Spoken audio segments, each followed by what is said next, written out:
sebanding denganmu, Yesus kekasihku.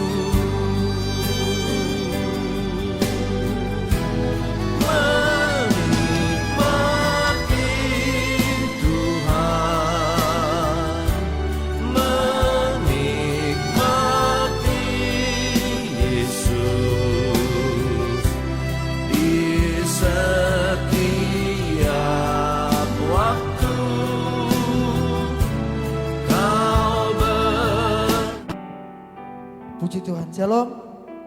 Salam sejahtera bagi kita semua. Kita patut bersiap syukur kepada Tuhan sebab Tuhan baik bagi saya dan saudara. Sehingga kita masih boleh ada di tempat ini, berkumpul di tempat ini dengan satu kerinduan kita kepada Tuhan, bahwa kita rindu akan lawatan Tuhan. Sebelum kita memulaikan ibadah kita, mari kita tundukkan kepala, mari kita satu dalam doa, kita berdoa. Kami mengucap syukur Tuhan atas kebaikan Tuhan dalam setiap kehidupan kami. Terima kasih atas penyertaan Tuhan dari pagi, siang, sore, dan sampai malam hari ini Tuhan. Kami ada sebagaimana kami ada. Itu semua karena anugerah Tuhan yang Kau nyatakan dalam setiap kehidupan kami. Terima kasih Tuhan, terima kasih Bapa yang baik. Pada malam hari ini Tuhan, kami menaruh ibadah kami ke dalam tangan Tuhan. Dari awal, pertengahan, hingga pada akhirnya. Biarlah Tuhan semuanya boleh berjalan seturut dengan kehendak Tuhan. Kami berdoa untuk umat-umat Tuhan yang masih dalam perjalanan Tuhan. Engkau memberkati mereka Tuhan, sertai mereka Tuhan, supaya mereka boleh dapat tiba di tempat ini Tuhan. Sama-sama kami memuji dan mengagungkan nama Engkau Tuhan. Terima kasih Tuhan Yesus, terima kasih Bapa yang baik. Ini yang menjadi doa kami. Kami alaskan hanya di dalam nama Tuhan Yesus Kristus. Haleluya. Amin. Puji Tuhan. Dalam Efesus 1 ayat 7, sebab di dalam Dia dan oleh darahnya kita beroleh penebusan, yaitu pengampunan dosa menurut kekayaan kasih karunia Tuhan. Kita bersyukur kepada Tuhan sebab tanpa Tuhan, tanpa pengorbanan Tuhan, kita tidak ada sampai saat ini. Atas kasih Tuhan, Dia rela mati di kayu salib untuk menebus saya dan saudara. Mari siapkan hati kita, pikiran kita untuk datang ke hadirat Tuhan. Haleluya, karena salib.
jiwaku mencucikan, pulihkan hatiku, menyatakan taubat selamanya. Engkaulah sumber pengharapan, kuasa-Mu sanggup menyembuhkan. Jiwaku pun berserah hanya kepadamu. Yesus, Kaulah segalanya. Karena salib-Mu ku hidup, karena salib-Mu ku menang. Engkau yang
Bersyukur Tuhan, Kau baik bagi kami Tuhan, sehingga kami umat-umat-Mu Tuhan boleh lagi dapat berkumpul di tempat ini Tuhan, dengan satu kerinduan kami Tuhan. Kami rindu atas lawatan Tuhan, kami rindu atas kasih Tuhan dalam setiap kehidupan kami. Haleluya Yesus. Terima kasih Tuhan. Pada malam hari ini Tuhan, kami menyerahkan seluruh kehidupan kami ke dalam tangan Tuhan. Baik setiap hamba-hamba-Mu Tuhan yang mengambil bagian Tuhan dalam puji-pujian kami Tuhan, pemain musik Tuhan, bahkan sebentar Tuhan kami akan diberkati dengan kebenaran firman-Mu Tuhan. Kiranya Roh Kudus merapikan kami tempat ini Tuhan. Biarlah Roh Kudus bekerja di tempat ini Tuhan. Jauhkan Tuhan dari hal-hal yang tidak diinginkan Tuhan. Bahkan dalam oknum-oknum apapun Tuhan yang ingin mengganggu ibadah kami Tuhan, kami bersatu hati Tuhan. Kami usir, kami tengking hanya di dalam nama Tuhan Yesus. Biarlah Tuhan semuanya boleh berjalan seturut dengan kehendak Tuhan. Terima kasih Tuhan. Pada malam hari ini Tuhan, kami siap untuk memuji dan mengagungkan nama Engkau Tuhan. Yang siap untuk memuji Engkau Tuhan. Dan sama-sama kita katakan amin. Puji Tuhan, silakan duduk.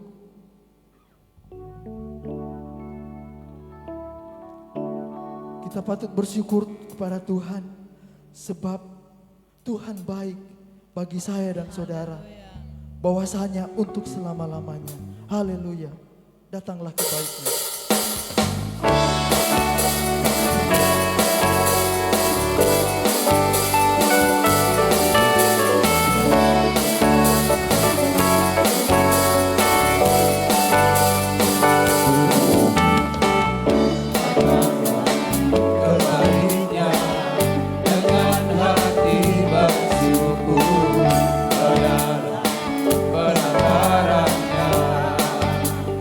Dengan hati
Tuhan kekuatan kita. Dia Tuhan dan Mazmur kita. Kita angkat pujian yang berkata, Tuhanlah kekuatan dan Mazmur.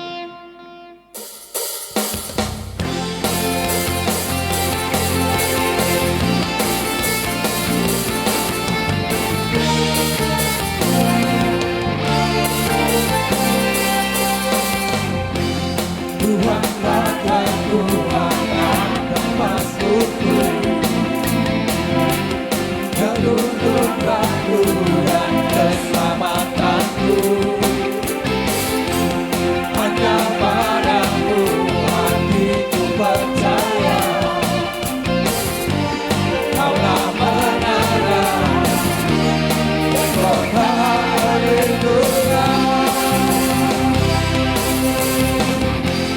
Lepaskan bersyukur, sebab cintamu padaku takkan pernah berubah.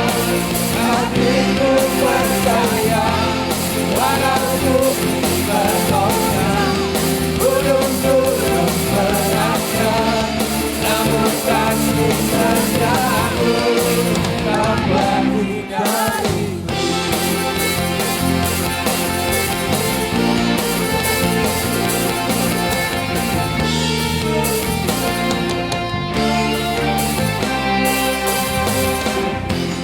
Tuhanlah kekuatan dan Mazmurku, yang utuh batu dan keselamatanku. Hanya padamu hatiku percaya, Kaulah menara dan kota perlindungan. Lepaskan bersyukur, sebab cintamu padaku takkan pernah berubah. Hatiku percaya, walau bumi bergoyang, gunung-gunung berancam, namun kasih setiamu tak pergi dariku.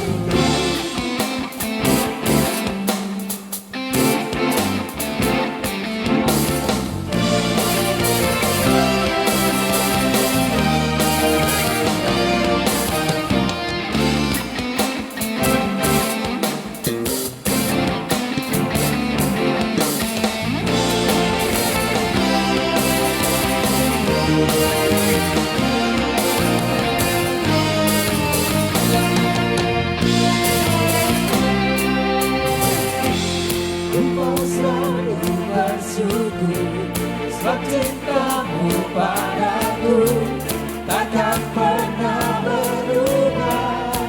Hatiku percaya, walau bumi bergoncang, gunung-gunung berancam, namun kasih setiamu tak pergi dariku. Ku mau selalu bersyukur, sebab cintamu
lebih banyak untuk mendengarkan kebenaran firman Tuhan.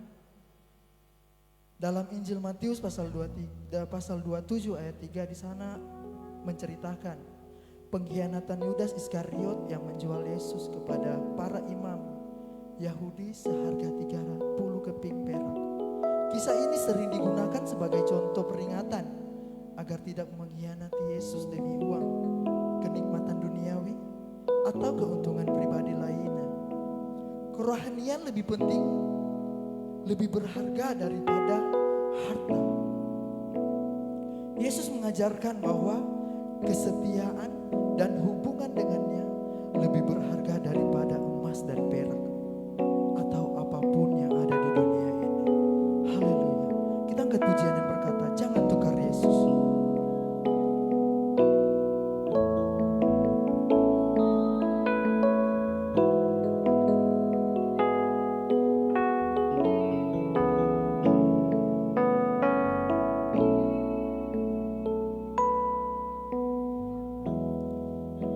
Jangan tukar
Tuhan hadir melawat kami.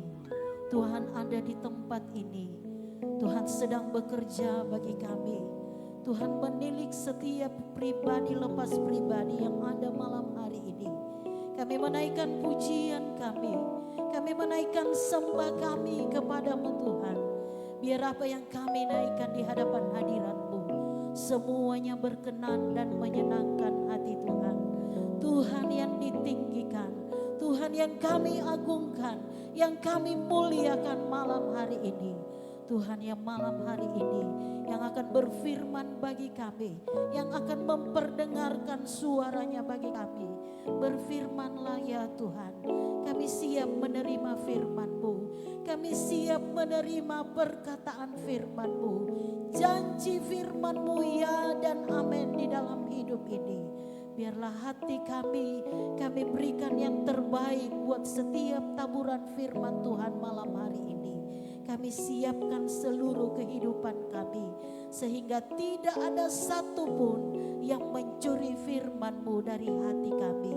Firman Tuhan yang akan kami terima malam hari ini tertanam baik dalam hati kami, dan oleh Roh-Mu memampukan setiap hidup kami menjadi pelaku-pelaku firman-Mu di dalam hidup ini. Berkati hamba-Mu yang akan menyampaikan firman Tuhan bagi kami. Kuasa urapan-Mu ada bagi hamba-Mu. Perkataan firman Tuhan ada bagi bibir mulut hamba-Mu. Biar firman-Mu memberkati setiap kami. Bahkan sampai di mana suara hamba-Mu terdengar. Firman-Mu menjangkau setiap hati. Firman-Mu menjangkau setiap jiwa-jiwa yang menerima firman Tuhan. Terima kasih Tuhan. Kami duduk tenang menikmati firman Tuhan. Dalam nama Yesus.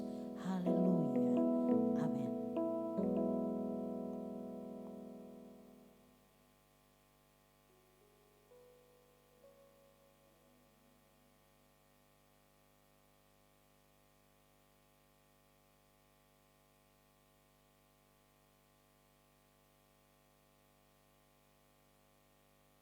Puji Tuhan, selamat malam, salam sejahtera di dalam kasih Tuhan kita Yesus Kristus. Haleluya, shalom.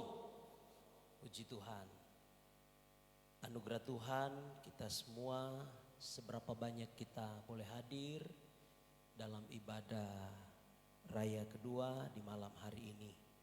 Minggu tanggal 22 Maret, puji Tuhan. Mari kita membuka Alkitab kita. Kita renungkan firman Tuhan dari kitab Habakuk. Habakuk pasalnya yang ketiga, ayatnya yang ke-16. Kita membaca kebenaran firman Tuhan ini bersama-sama. Satu ayat.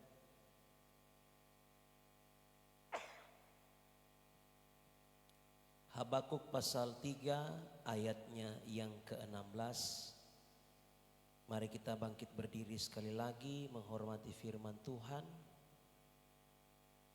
Kita sama-sama membaca ayat 16. Haleluya. 2, 3. Ketika aku mendengarnya, gemetarlah hatiku mendengar bunyinya. Menggigillah bibirku. Tulang-tulangku seakan-akan kemasukan sengal, dan aku gemetar di tempat aku berdiri. Namun dengan tenang akan kunantikan hari kesusahan yang akan mendatangi bangsa yang bergerombolan menyerang kami. Puji Tuhan, silakan duduk kembali. Berbahagialah mereka yang membaca, yang merenungkan, dan yang melakukan firman Tuhan. Amin. Saudara yang dikasihi dan diberkati oleh Tuhan, Nabi Habakuk, seorang nabi yang oleh Alkitab mencatat bagian dari nabi-nabi kecil. Ya. Kenapa disebut nabi-nabi kecil? Selain dari tulisannya, ayat-ayatnya atau pasal-pasalnya sedikit saja, berbeda dengan kitab Yesaya, kitab Yeremia, Yehezkel. Itu disebut dengan nabi-nabi besar, Daniel. Ya. Nabi-nabi kecil ada 12 nabi, nabi-nabi besar ada 4 nabi. Saudara, Habakuk ini bagian dari 12 nabi kecil dalam Alkitab Perjanjian Lama kita.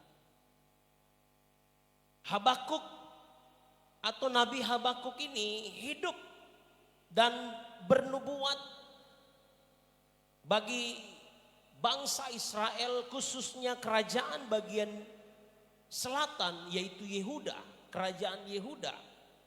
Karena kerajaan bagian utara itu Asyur, ya, bagian utara itu sudah 10 suku sudah diangkut ke dalam pembuangan oleh Raja Asyur.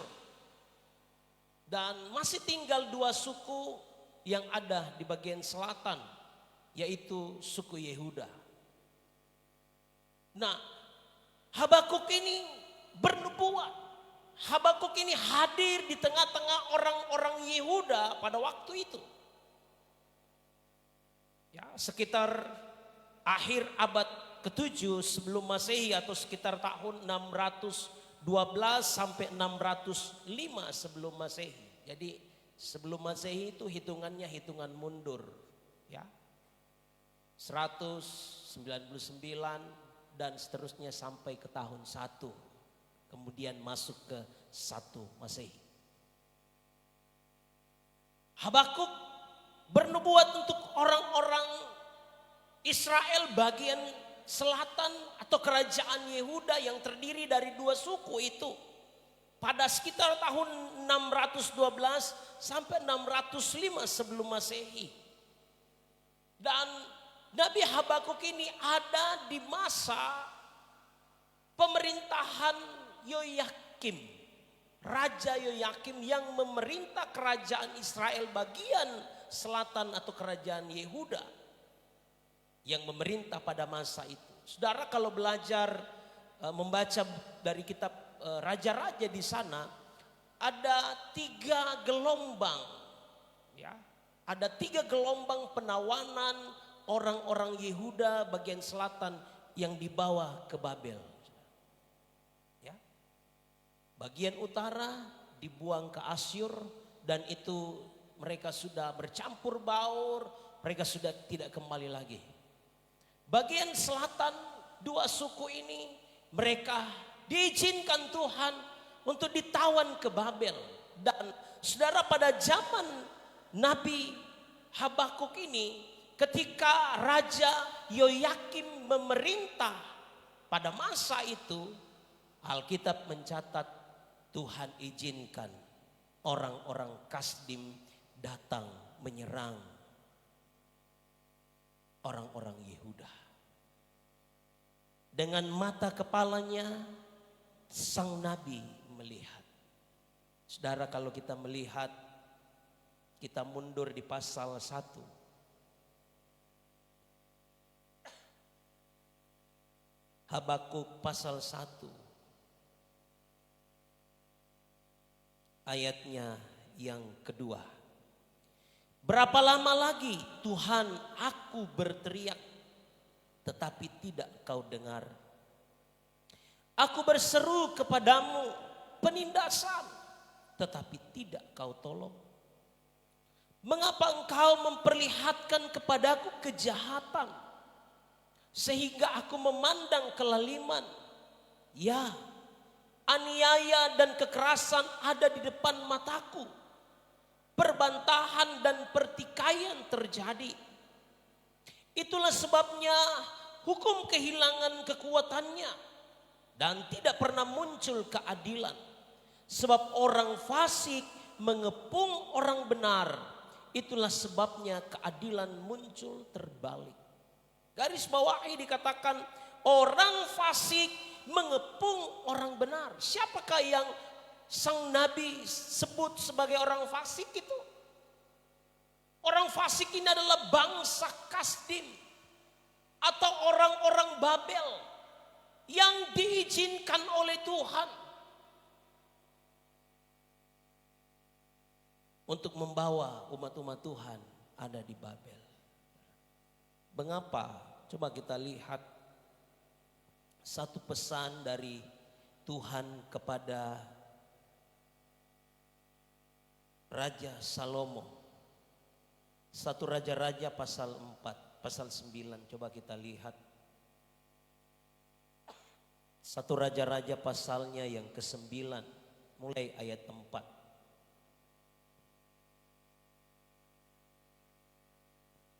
Ini kisah Tuhan menempatkan diri kepada Salomo untuk kedua kalinya dalam istananya. Mulai ayat 4. Mengenai engkau, ya, jika engkau hidup di hadapanku sama seperti Daud ayahmu, dengan tulus hati dan dengan benar, dan berbuat sesuai dengan segala yang kuperintahkan kepadamu.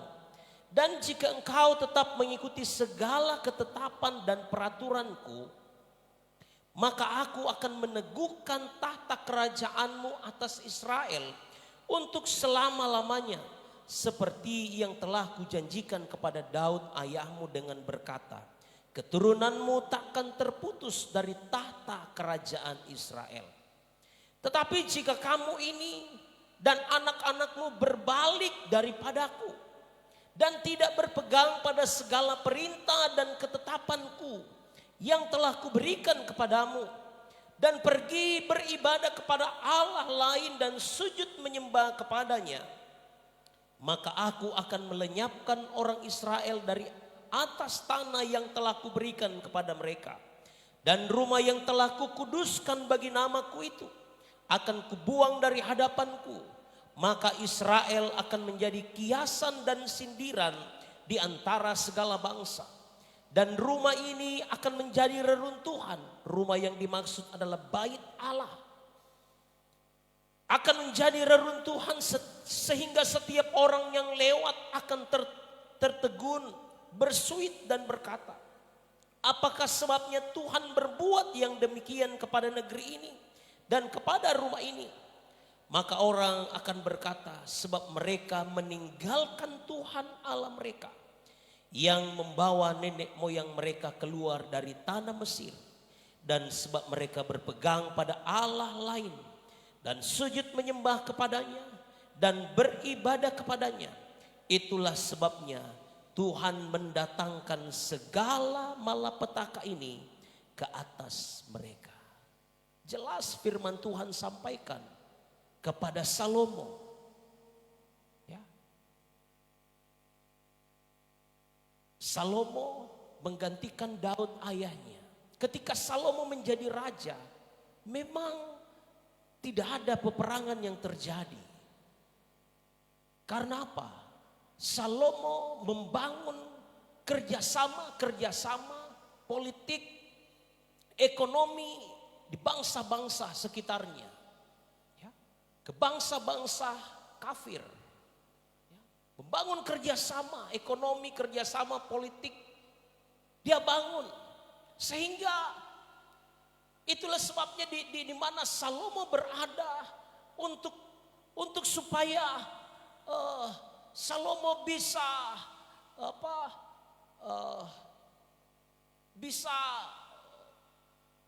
berpolitik atau bisa bekerja sama dengan raja-raja kafir, raja-raja dari negeri tetangganya. Dia menikah dengan putri-putri raja atau gadis-gadis. Sehingga kita tahu Salomo itu punya istri berapa? Berapa istrinya? Berapa? Istri berapa? 700 atau 300? Istri 300, gundik 700, 1000. Dar, hitung jo itu. Itu bukan pengajaran ya, itu informasi. Jadi saudara yang berpikir Salomo saja sudah 1000, masa kita baru mau 2?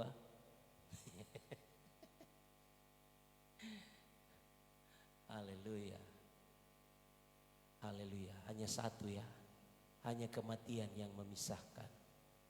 Kalau sudah kematian yang pisah, mau cari lagi silakan. Terbuka. Tapi jangan baru 1 hari meninggal pasangannya terus sudah ada gantinya. Berarti memang sudah di setting itu. Ya. Akhirnya ketika Salomo memerintah 40 tahun, akhir dari pemerintahan Salomo, karena Salomo membangun kerjasama dengan bangsa-bangsa. Akhirnya dalam satu bagian Alkitab mencatat bahwa istri-istri Salomo membuat Salomo itu tertarik kepada dewa-dewa, kepada penyembahan-penyembahan berhala. Makanya di dalam tulisan Salomo, di dalam kitab Pengkhotbah, itu ditulis oleh Salomo di usia-usia yang sudah di atas 50 tahun, ya, usia senja. Dia katakan di atas segala-galanya adalah kesia-siaan. Ya, sia-sia. Isi tema besar dari kitab Pengkhotbah adalah kesia-siaan. Seperti usaha menjaring angin. Alkitab Salomo memaksudkan ketika dia membangun, mungkin ada dari sisi politik dia bisa dapatkan. Dari sisi ekonomi dia bisa dapat ekonominya. Dia bisa dapat keuntungan dari semua kerjasama yang dibangun oleh Salomo dari bangsa-bangsa kafir itu. Tetapi Alkitab mencatat semua sia-sia. Karena apa? Hatinya, istri-istrinya menarik hatinya kepada penyembahan. Coba kita lihat. Oma tahu di mana ayatnya Oma itu? Haleluya. Kita lihat dulu ya.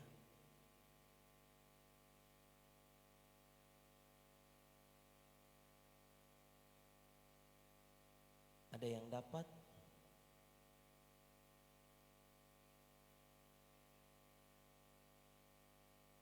Haleluya.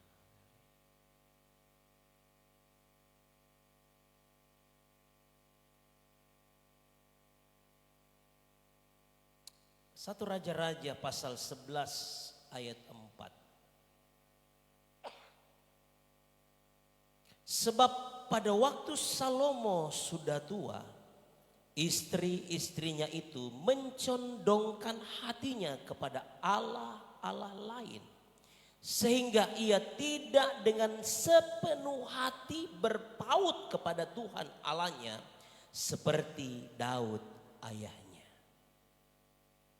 Ya. Mungkin dia masih kuat. Salomo masih kuat, dia masih mempertahankan sekali Yesus tetap Yesus. Kita satu-satu. Ya. Saya ke gereja, kamu ke sana. Tetapi saudara, Alkitab setelah Salomo tua, istri-istrinya mencondongkan hatinya berpaut kepada Allah lain. Waspada, hati-hati. Ya. Tadi pujiannya itu firman Tuhan. Jangan tukar Yesus karena cinta, karena tahta, karena harta dan semuanya itu. Jangan. Haleluya. Alkitab mencatat Salomo berpaut, tidak lagi dengan sepenuh hati berpaut kepada Tuhan. Sehingga di akhir pemerintahan ketika Salomo digantikan. Ya, Salomo digantikan. Kerajaan Israel tadi yang utuh. Ya, kerajaan Israel yang utuh tadi 12 suku. Kemudian terpecah menjadi 2. 10 suku di bagian utara dan 2 suku di bagian selatan. Haleluya. Oh mereka, itulah sebabnya kalau saudara baca kitab raja-raja, di sana Raja Israel, Raja Yehuda, Raja Israel, Raja Yehuda, di sana ada. Ya. Tadi di dalam 1 Raja-Raja pasal 9 tadi, ya, ada beberapa pesan Tuhan, ya, dikatakan dari ayatnya yang ke-6, jika kamu ini dan anak-anakmu berbalik daripadaku dan tidak berpegang pada segala perintah dan ketetapanku yang telah kuberikan kepadamu dan pergi beribadah kepada Allah lain dan sujud menyembah kepadanya, maka aku akan melenyapkan orang Israel dari atas tanah yang telah kuberikan kepada mereka, dan rumah yang telah kukuduskan bagi namaku itu akan kubuang dari hadapanku, maka Israel akan menjadi kiasan dan sindiran di antara segala bangsa.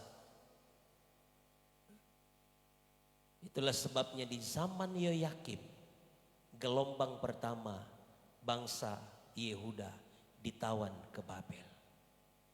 Tuhan izinkan orang-orang Kasdim, orang-orang Babel untuk mengangkat, membawa umat-umat Tuhan, kerajaan Yehuda ke Babel. Habakuk melihat hal itu. Habakuk berteriak penindasan, tetapi Tuhan seakan-akan tidak mendengar. Habakuk melihat kejahatan-kejahatan dialami oleh umat-umat Tuhan. Tapi Tuhan seakan-akan menutup mata melihat penderitaan, penindasan umat-umat Tuhan. Mereka ditawan ke Babel. Zaman Yoyakim, zaman Yoyakin, dan zaman Sedekia, ini 3 gelombang. Di zaman Sedekia inilah Bait Allah dihancurkan. Ya, dicicil. Kalau Nebukadnezar itu strateginya luar biasa, ya. Dia cicil, dia mulai ambil barang-barang persembahan yang ada di dalam Bait Allah, dibawa ke Babel. Diangkut ke Babel, tabut Allah diangkut ke Babel, semua peralatan ibadah dibawa. Dan akhirnya Bait Allah itu dihancurkan. Itulah sebabnya dalam 1 Raja-Raja pasal 6 menjadi suitan bagi orang-orang yang melihatnya.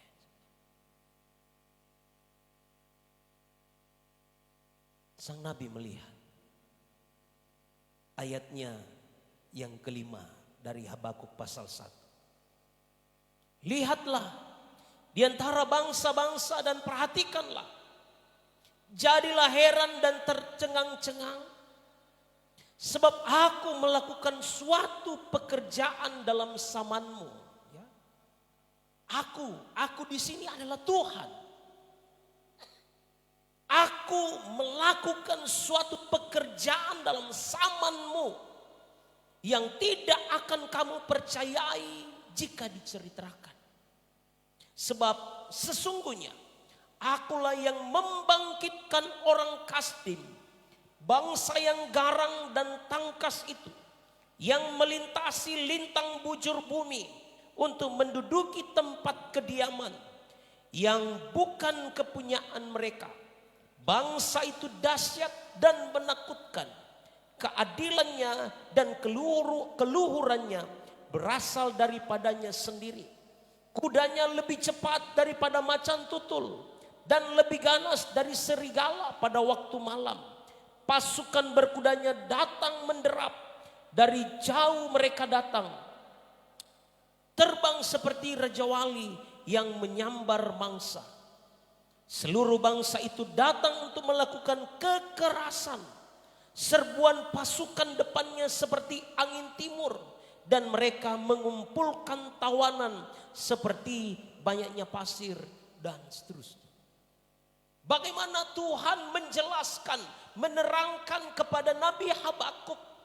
Bagaimana kekuatan, bagaimana kedahsyatan daripada bangsa Kasdim itu. Kudanya lebih cepat dari macan tutul. Pasukan-pasukan di depan luar biasa. Haleluya. Itulah sebabnya sang nabi tidak bisa berbuat banyak. Dalam ayat yang kita baca, ayat 16, ketika aku mendengarnya. Mendengar apa? Selain mendengar Tuhan berfirman tadi di ayat pasal 1. Mendengar kenyataan. Mendengar fakta. Melihat kenyataan yang dilakukan oleh bangsa Kasdim. Nebukadnezar datang menyerang bangsa Yehuda. Dikatakan ketika aku mendengarnya, gemetarlah hatiku. Mendengar bunyinya, menggigillah bibirku. Ini keadaan, situasi yang dialami oleh sang nabi. Ada ketakutan yang luar biasa, ada kecemasan yang luar biasa dihadapi oleh sang nabi. Gemetar, hatinya ketakutan. Bibirnya menggigil. Ya. Tulang-tulangku seakan-akan kemasukan sengal. Dan aku gemetar di tempat aku berdiri.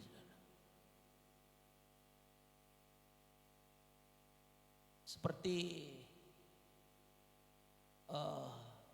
ada guru kami, ya kalau saudara tahu Bapak Pendeta Deki Kandau sekarang menjadi gembala di daerah Wosoponda ya, daerah Malili, Wondula ya, Wondula. Kalau Wosoponda itu Pendeta Beni Momongan, Wondula, ya. Anak pertamanya itu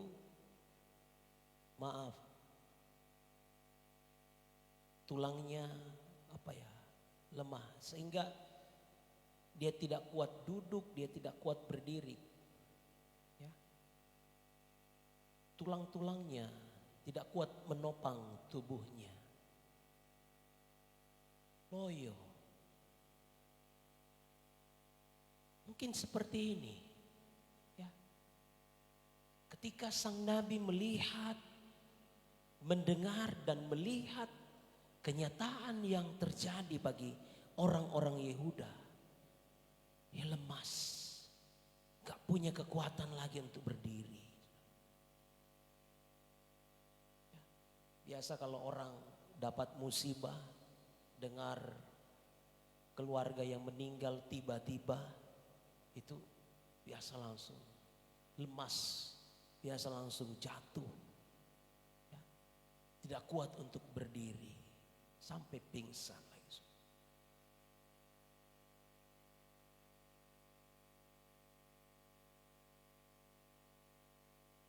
Namun yang luar biasa yang saya ingin bawa kita malam hari ini untuk kita belajar. Alkitab mencatat, namun dengan tenang akan kunantikan hari kesusahan. Namun dengan tenang akan kunantikan hari kesusahan. Saudara, yang sering kita nantikan adalah hal-hal yang indah, hal-hal yang baik. Yang menikah menantikan hadirnya anak di dalam rumah tangga. Yang lagi tes, menantikan untuk bisa lulus, diterima. Yang kita nantikan itu adalah selalu hal-hal yang indah. Yang kita nantikan itu adalah selalu hal-hal yang baik yang kita nantikan. Tetapi sang nabi Habakuk, yang dia nantikan adalah hari kesusahan itu. Dia nantikan dengan bagaimana responnya? Dengan tenang. Dengan tenang akan kunantikan hari kesusahan itu, yang akan mendatangi bangsa yang bergerombolan menyerang.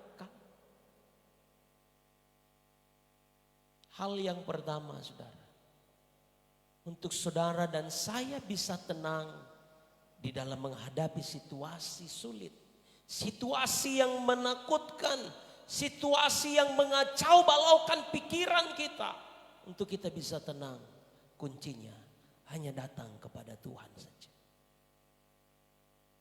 Hanya datang kepada Tuhan, tidak ada yang lain, saudara. Sang nabi datang kepada Tuhan, berteriak lagi, penindasan, kejahatan Tuhan perlihatkan di hadapannya. Tapi sang nabi, kalau saudara membaca di dalam pasalnya yang kedua,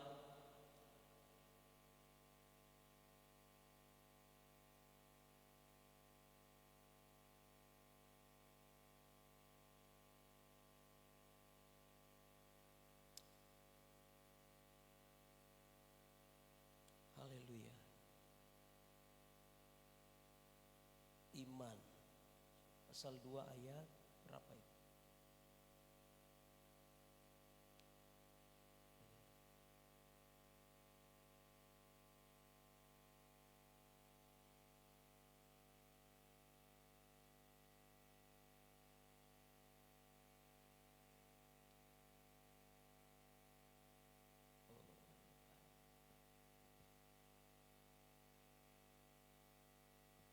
Pasal 2 ini judulnya tentang orang yang benar akan hidup oleh percayanya. Di ayat keberapa itu? Ada.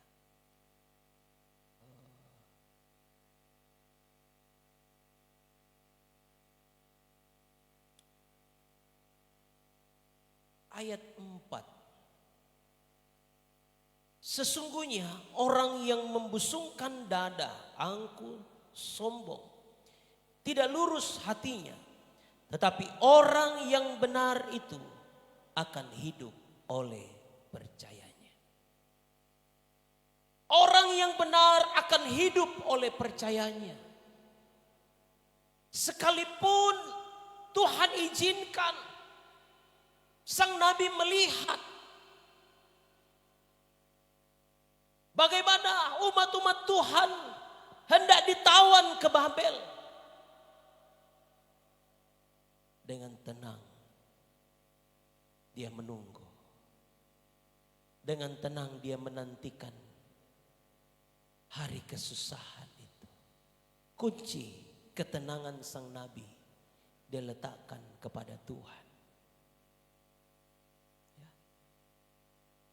Mazmur pasal 62. Haleluya. Mazmur 62.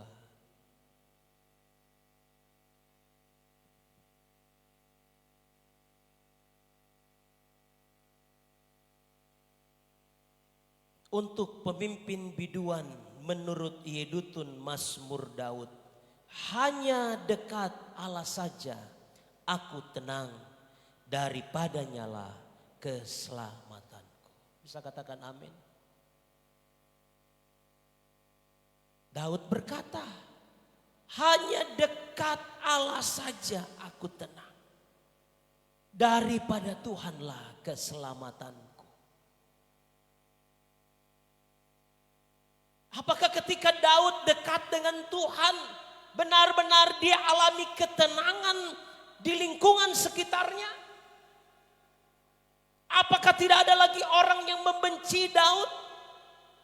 Apakah tidak ada lagi orang musuh-musuhnya yang mau mengancam untuk membunuh dia? Masih ada, saudara. Masih. Bahkan dalam bagian yang lain, musuhnya datang untuk menyerang dia, untuk membunuh dia. Tetapi sang Daud berkata, hanya dekat Allah saja aku tenang. Haleluya. Bisakah kita berkata demikian? Hanya dekat Allah saja hatiku akan tenang. Sekalipun kondisi, keadaan sekitar kita tidak memberikan kepastian kepada kita.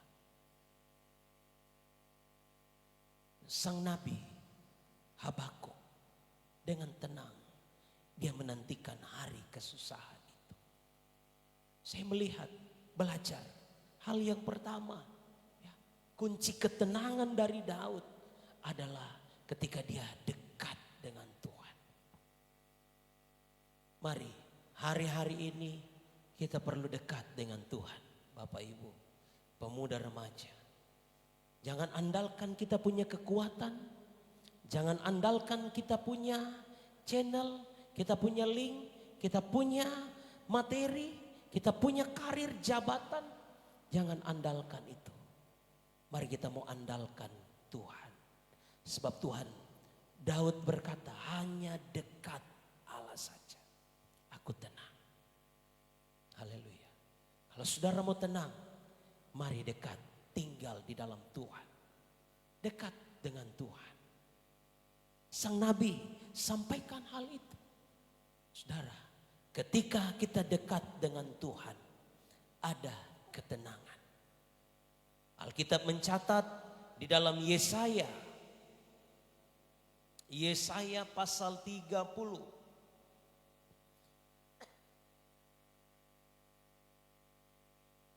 Yesaya pasal 30 ayatnya yang ke-15. Mari kita baca ayat firman Tuhan ini bersama-sama. Yesaya pasal 30 ayat 15 sama-sama 2, 3. Sebab beginilah firman Tuhan Allah yang Maha Kudus, Allah Israel. Dengan bertobat dan tinggal diam, kamu akan diselamatkan. Dalam tinggal tenang dan percaya terletak kekuatanmu, tetapi kamu enggan.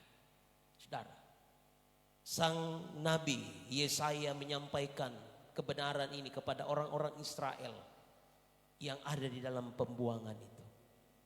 Ya. Tuhan berkata bahwa engkau harus bertobat. Ya, dengan bertobat dan tinggal diam, kamu akan selamat. Dalam tinggal tenang dan percaya terletak kekuatanmu. Ini firman Tuhan. Tetapi orang Israel enggan untuk melakukannya. Padahal Tuhan jamin. Bertobat, tinggalkan dosa-dosa, mereka akan diam. Mereka akan diselamatkan. Mereka tinggal tenang dan percaya kepada Tuhan. Terletak kekuatan. Tetapi umat-umat Tuhan enggan untuk lakukan itu. Saudara, ketika firman Tuhan ini datang kepada saya, datang kepada kita malam hari ini. Ketika Tuhan berkata bertobat, tinggalkan semua jalan-jalan yang tidak baik itu. Kita mau relakan hati kita untuk bertobat. Haleluya. Jangan undur-undur. Jangan tunda-tunda untuk mau bertobat. Ya. Alkitab mencatat kita jangan enggan untuk melakukan firman Tuhan. Ketika firman Tuhan datang kepada kita, ingatkan kita, pesan kepada kita. Mari kita mau tangkap firman Tuhan itu. Kita mau koreksi, firman Tuhan koreksi kehidupan kita semua. Sang Nabi Yesaya berkata, dalam tinggal tenang dan percaya terletak kekuatan. Saudara, Jadi ketika kita dekat dengan Tuhan, kita merasa tenang. Dalam ketenangan itu dan kepercayaan kita yang sungguh kepada Tuhan, akan terletak kekuatan kita di sana. Kekuatan dalam hal apa? Kekuatan untuk tetap bersorak-sorak di dalam Tuhan. Ya. Ayat selanjutnya dari ayat bacaan kita dalam ayat 17 dikatakan, sekalipun pohon ara tidak berbunga, pohon anggur tidak berbuah, hasil pohon zaitun mengecewakan, sekalipun ladang-ladang tidak menghasilkan bahan makanan, kambing domba terhalau dari kurungan, dan tidak ada lembu sapi dalam kandang. Ayat 18. Namun aku akan bersorak-sorak di dalam Tuhan dan beria-ria di dalam Allah yang menyelamatkan aku. Haleluya. Dalam tinggal tenang dan percaya terletak kekuatan. Kekuatan untuk apa? Kekuatan untuk tetap mengucap syukur sekalipun ayat 17 pohon ara tidak berbunga,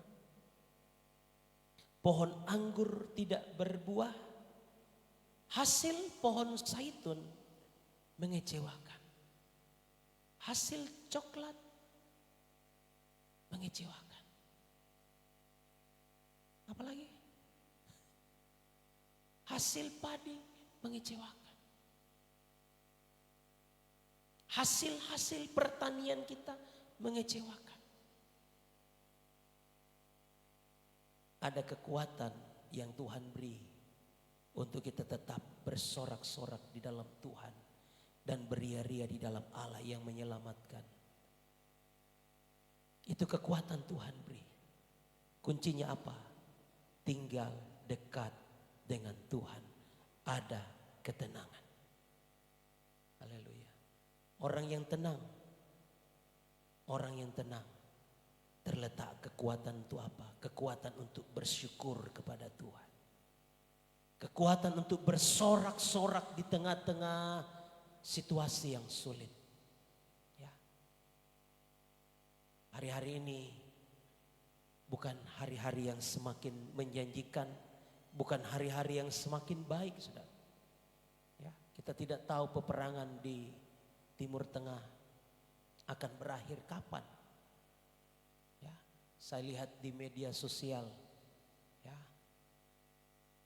antrian BBM mungkin karena kepanikan, ya, ketakutan yang luar biasa sehingga menyebabkan orang-orang antri di Pertamina itu, ya, di Kalimantan saya lihat teman-teman pengurus LPPD di Kalimantan Timur, ya.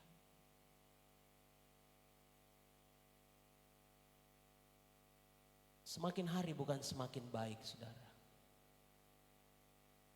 Alkitab mencatat dalam Yakobus pasal 5. Kesudahan segala sesuatu sudah dekat. Karena itu kuasailah dirimu dan jadilah tenang. Haleluya. Kesudahan segala sesuatu sudah dekat. Kita tidak tahu kapan waktu Tuhan akan datang. Kita tidak tahu. Tapi Tuhan berkata kesudahan segala sesuatu itu semakin dekat. Kita tidak tahu. Haleluya. Sebab itu kuasai diri kita dan jadilah tenang. Supaya apa? Kita dapat berdoa. Itu Alkitab katakan. Ya. Terletak kekuatan kita. Kekuatan kita untuk apa? Untuk terus bersorak-sorak. Sekalipun pohon ara tidak berbunga. Pohon anggur tidak berbuah. Hasil pohon zaitun itu mengecewakan. Ladang-ladang tidak menghasilkan bahan makanan. Bahkan kambing domba terhalau dari kurungan. Tidak ada lagi yang jaga. Tidak ada lagi yang pelihara, kasih makan, kasih rumput, itu tidak ada. Semua sudah berpencar, semua sudah tidak ada lagi. Tapi luar biasa ayat 18. Namun aku akan bersorak-sorak di dalam Tuhan, beria-ria di dalam Allah yang menyelamatkan aku. Tuhan kasih kita kekuatan. Dalam tinggal tenang terletak kekuatan kita. Kekuatan apa? Kekuatan kita untuk tetap mengucap syukur, untuk bersorak-sorak sekalipun situasi tidak menguntungkan kita. Ya. Kekuatan untuk apa? Ayat 19 dikatakan, Allah Tuhanku itu kekuatanku. Ia membuat kakiku seperti kaki rusa. Ia membiarkan aku berjejak di bukit-bukitku. Kekuatan untuk menghadapi semua kondisi keadaan yang terjadi. Allah Tuhanku itulah kekuatanku. Tuhan membuat kakiku berjejak di atas bukit-bukit batu. Seperti kaki rusa. Ya. Rusa tidak punya sepatu, Saudara. Rusa tidak punya sandal slop. Ya. Tapi kekuatan rusa ada pada kakinya. Kaki itu mampu untuk berjalan dari satu tebing, dari satu batu ke batu yang lain. Haleluya. Tuhan kasih kita kekuatan untuk menghadapi semua keadaan, situasi yang Tuhan izinkan terjadi dalam hidup kita. Mari kita mau tenang. Kunci untuk kita tenang hanya dekat dengan Allah. Haleluya. Ketika kita dekat dengan Allah, kita tenang. Dalam ketenangan itu ada kekuatan Tuhan beri bagi kita untuk menghadapi semua keadaan, untuk menghadapi semua situasi, kondisi yang Tuhan izinkan untuk kita alami dalam hidup dan kehidupan kita. Mari kita bangkit berdiri. Kita tutup Alkitab kita tundukkan kepala kita. Haleluya. Haleluya. Hanya dekat Allahku. Hanya dekat Allahku. Ada kekuatan baru. Kau sertai jalanku sepanjang hidupku. Oh, hanya dekat padamu, hanya dekat padamu. Ada kekuatan baru. Kaulah perlindunganku, keselamatanku.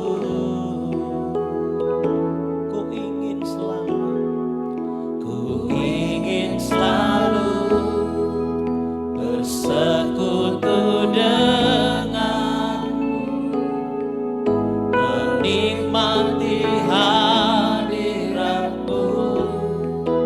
Biarkan rohmu tinggal dalam hidupku.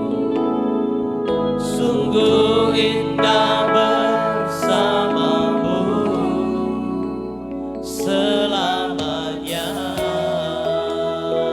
Hanya dekat Allahku, hanya dekat Allahku.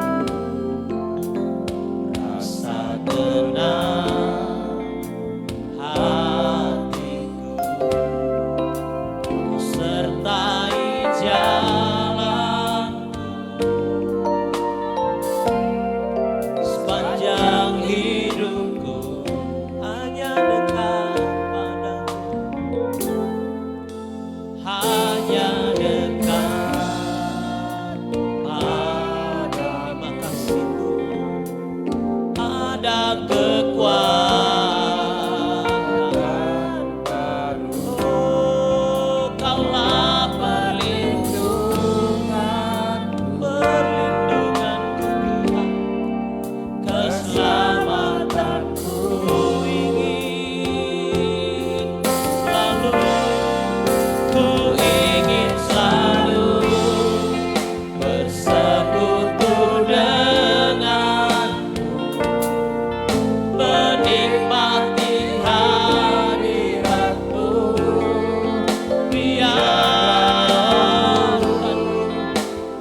umat Tuhan nyanyikan pujian ini dari refnya.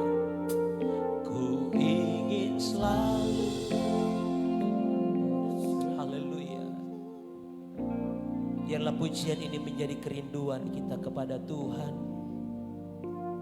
Untuk mau bersekutu terus dekat dengan Tuhan. Menikmati kasih-Nya, menikmati hadirat-Nya. Haleluya, haleluya, haleluya. Oh, ku ingin selalu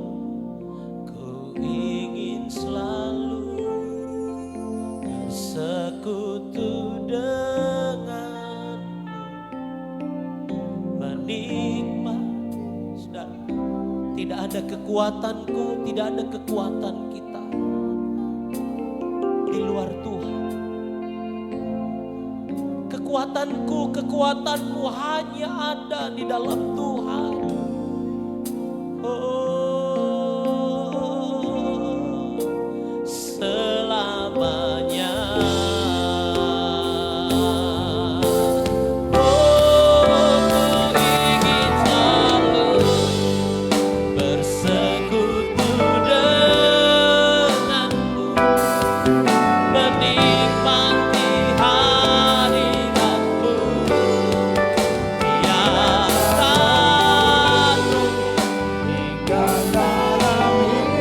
Roh Kudus tinggal dalam hati kami.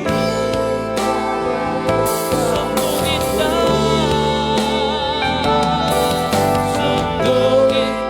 bersamamu. Sungguh indah bersamamu.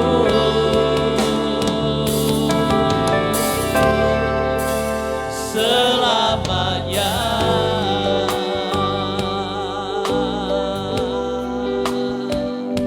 Mari kita sembah Dia.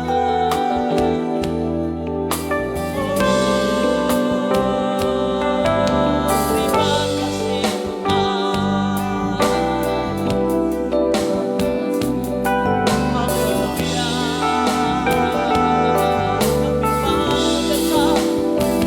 Kami mau dekat kepadamu.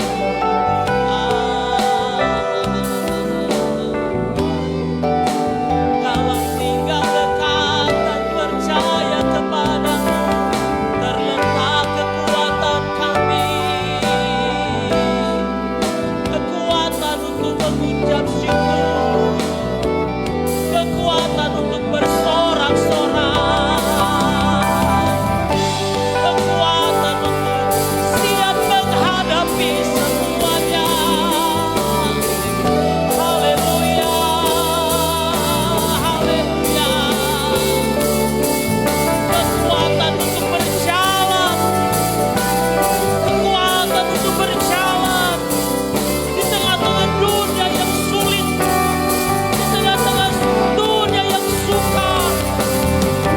Haleluya,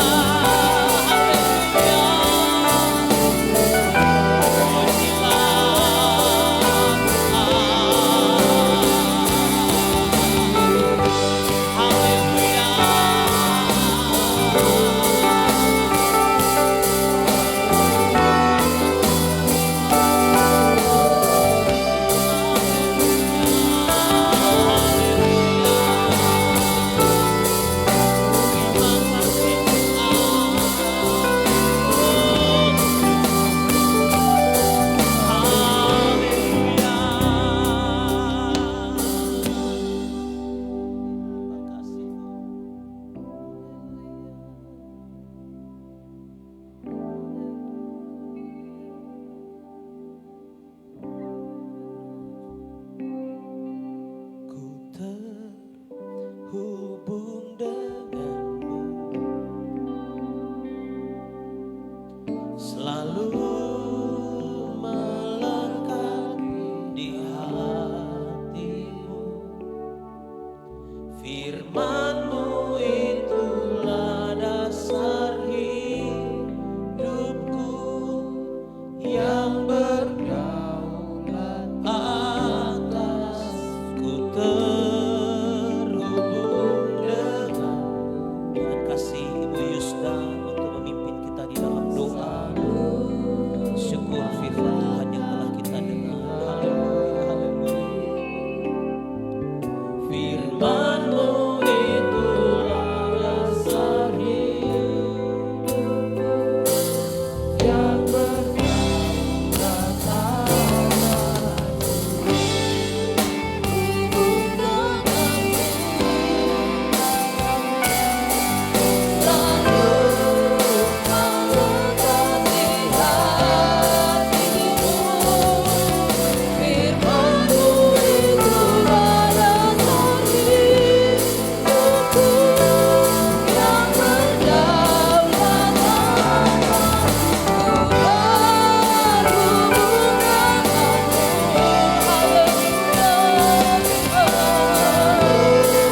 kami muliakan dalam seluruh langkah hidup kami. Kami bersyukur Tuhan untuk malam hari ini kami boleh ada di hadirat-Mu, memuji menyembah Engkau, mendengarkan firman-Mu yang luar biasa Tuhan. Terima kasih Yesus. Setiap firman yang kami dengarkan malam hari ini, biarlah termaterai di hati kami Tuhan. Menjadi kekuatan bagi kami menghadapi segala situasi saat ini yang tidak Tuhan memberikan kepastian bagi kami. Menghadapi tantangan, menghadapi pergumulan Tuhan. Kami butuh firman-Mu dalam hidup ini Tuhan. Seperti Nabi Habakuk Tuhan, melihat tantangan yang dialami oleh umat-umat Tuhan. Tuhan, kami butuh firman-Mu.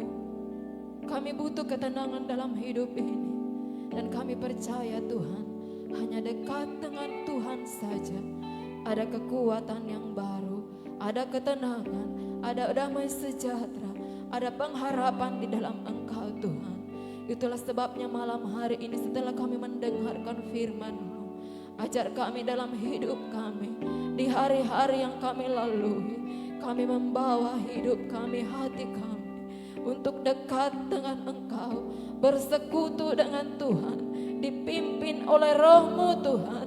Sebab hanya di dalam Tuhan saja ada kekuatan, ada pengharapan Tuhan menghadapi situasi dalam hidup ini Tuhan. Terima kasih Bapa di sorga, terima kasih Tuhan. Kami yakin dan percaya setiap kami yang hadir malam hari ini, mulai dari orang tua, orang muda sampai anak-anak sekalipun, biarlah firman-Mu memberkati kehidupan kami. Firman-Mu termaterai di loh hati kami yang paling dalam, sehingga tidak sekedar kami dengarkan Tuhan, tapi biarlah firman ini kami lakukan dalam kehidupan kami sehari-hari. Terpujilah Engkau Bapa kami yang di sorga, terpujilah Engkau Yesus Tuhan kami. Lanjut dari ibadah kami malam hari ini Tuhan, kami akan mengulurkan tangan kami untuk membawa persembahan. Berkati setiap uluran tangan jemaat umat-umat-Mu, tidak menjadi kekurangan dalam kehidupan kami, tetapi dalam setiap kehidupan kami, dalam pekerjaan kami, dalam rumah-rumah tangga kami akan terus melihat Tuhan Yesus berkat-Mu melimpah atas hidup kami. Terima kasih Bapa di sorga, bahkan juga hamba-Mu yang telah berdiri menyampaikan kebenaran firman-Mu. Pengurapan-Mu yang baru terus melimpah dalam kehidupan hamba-Mu. Pakai hamba-Mu secara luar biasa Tuhan. Biarlah kuasa-Mu terus menyertai pelayanan hamba-Mu. Bahkan berkati hamba-Mu dalam keluarganya, dalam pelayanannya. Di mana saja hamba-Mu berdiri melayani Engkau, biarlah Tuhan dimuliakan, Tuhan diagungkan. Terima kasih Bapa di sorga. Ini doa syukur kami malam hari ini, hanya di dalam nama Tuhan Yesus Kristus. Haleluya.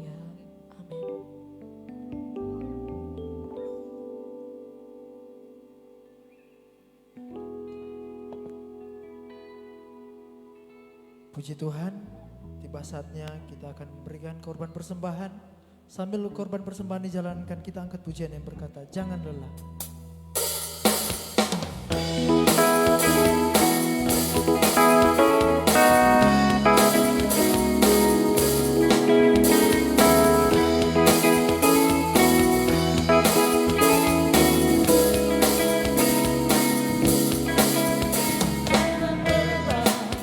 Bekerja di ladangnya Tuhan, Roh Kudus yang beri kekuatan,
kiranya memberkati setiap korban persembahan yang kita sudah berikan. Dan pengumuman untuk jadwal sepekan. Hari Rabu tanggal 25 Maret 2026, kebaktian persekutuan Bapak dan Ibu di tempat ini jam 6 sore. Hari Jumat tanggal 27 Maret 2026 ada doa dan puasa di Pastori jam 3 sore. Malamnya pujian dan penyembahan jam 6:30 malam di tempat ini. Hari Sabtu ada kebaktian pemuda dan remaja jam 6 sore. Saya harapkan untuk teman-teman pemuda untuk sama-sama kita bergabung untuk mengikuti ibadah pemuda dan remaja di tempat ini. Dan juga hari Minggu tanggal 29 Maret 2026 ada kebaktian ibadah raya pertama pukul 8:30 pagi. Ibadah kebaktian sekolah minggu jam 9. Kebaktian raya 2 pukul 6:30 malam. Dan hari Jumat itu dilanjutkan dengan kita latihan untuk ibadah raya yang pertama. Saya ucapkan terima kasih buat semua kita yang sudah hadir pada malam hari ini, baik semua simpatisan dan juga semua yang sudah mengikuti secara online. Kiranya Tuhan Yesus memberkati. Dan mungkin ada pengumuman tambahan? Kalau tidak ada, mari kita sama-sama bangkit berdiri. Doa penutup akan dibawakan oleh Oma Gembala. Kita angkat pujian yang berkata, tangan kuat yang memegangku.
untuk membimbing kami supaya kami tidak terjatuh, tapi kami sampai kepada akhir hidup kami. Kami ada di dalam genggaman tangan-Mu. Kami bersyukur malam hari ini kesempatan yang Tuhan berikan bagi kami dapat berbakti kepada Tuhan. Kami percaya setiap umat-Mu yang hadir, baik orang tua, pemuda, remaja sampai kepada anak-anak, telah diberkati oleh Tuhan. Apa yang menjadi pergumulan setiap anak-anak ketebusan-Mu, Engkau ada, dan dengan tinggal tenang dengan Engkau kami memperoleh pertolongan, kami memperoleh kekuatan. jika kami dekat dengan Tuhan. Terima kasih banyak Bapa di surga untuk jaminan-Mu bagi kami. Itulah sebabnya malam hari ini Bapa, setiap kebenaran firman-Mu yang kami dengar, jangan ada yang jatuh dari hati kami, tetapi firman-Mu tersimpan di dalam hati kami, supaya kami tidak berdosa kepada Tuhan. Terima kasih banyak Bapa di surga. Semua yang hadir telah diberkati oleh Tuhan. Yang datang dengan kesusahan dihiburkan oleh Tuhan. Yang lemah dikuatkan, yang bimbang memperoleh ketetapan di dalam iman kepada Tuhan Yesus Kristus. Bahkan yang sakit disembuhkan di dalam nama Yesus. Terima kasih banyak Bapa di surga. Setiap korban persembahan milik-Mu yang dikembalikan, Tuhan yang adalah sumber segala berkat akan memberkati dan melipat gandakan apa yang tinggal pada umat-Mu, supaya mengalami kelimpahan sesuai dengan janji firman-Mu. Diberkati dalam usaha, diberkati dalam tugas, bahkan di dalam apapun yang diusahakan, yang tidak menyimpang dari kebenaran-Mu, diberkati oleh Tuhan. Terima kasih Bapa. Sebentar kami akhiri ibadah ini. Segala kekurangan kelemahan yang Tuhan dapatkan, ampuni semua. Dan sempurnakan apa yang kami lakukan malam hari ini, menjadi peringatan bagi Bapa di surga. Terima kasih Tuhan Yesus. Kekasihku di dalam Tuhan, pulanglah. Terimalah berkat dari Allah Bapa, cinta kasih sayang Tuhan Yesus Kristus, pimpinan dan kekuatan di dalam Roh-Nya yang kudus akan menuntun dan membimbing kita dari malam ini sampai Maranatha Yesus datang kembali. Di dalam nama Tuhan Yesus kami akhiri ibadah ini. Haleluya.